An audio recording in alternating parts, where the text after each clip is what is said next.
গত কয়েকদিনে বেশ কয়েকটি দেশের সঙ্গে পাল্টা শুল্ক ইস্যুতে চুক্তিতে পৌঁছেছে যুক্তরাষ্ট্র। ইতিমধ্যে জাপানের জন্য 15%, ইন্দোনেশিয়া 19%, ভিয়েতনাম 20% এবং ফিলিপাইনের জন্য 19% শুল্ক নির্ধারণ করেছে দেশটি। এছাড়া 15% সমঝোতা হয়েছে ইউরোপের সঙ্গেও। ভারতের বিরুদ্ধে কড়া বাণিজ্যিক পদক্ষেপের ঘোষণা দিয়েছেন মার্কিন প্রেসিডেন্ট ডোনাল্ড ট্রাম্প। 30 জুলাই ট্রুথ সোশ্যালে এক পোস্টে তিনি জানান, আগামী 1 আগস্ট থেকে ভারতের ওপর আরোপ করা হচ্ছে 25% শুল্ক। শুধু শুল্ক নয়, সঙ্গে থাকছে রাশিয়ার সঙ্গে ঘনিষ্ঠ সামরিক ও জ্বালানি বাণিজ্যের জন্য অতিরিক্ত জরিমানাও। এদিকে ট্রাম্পের অতিরিক্ত শুল্ক বিষয়ে সফল হওয়ার আশা করছে বাংলাদেশ।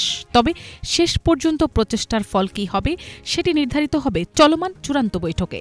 ওয়াশিংটন ডিসিতে ইউএসটিআর এর প্রধান কার্যালয়ে চলছে 3য় দফার এই বৈঠক, যেখানে বাংলাদেশের প্রতিনিধি দলে রয়েছেন বাণিজ্য উপদেষ্টা শেখ বসিরউদ্দিন ও জাতীয় নিরাপত্তা উপদেষ্টা খলিলুর রহমান সহ যুক্তরাষ্ট্র দূতাবাসের কর্মকর্তারা। বাণিজ্য সচিব মাহবুবুর রহমান জানিয়েছেন, ইতিমধ্যে যুক্তরাষ্ট্রকে 14টির বদলে 25টি মার্কিন উড়োজাহাজ কেনার প্রস্তাব দিয়েছে বাংলাদেশ।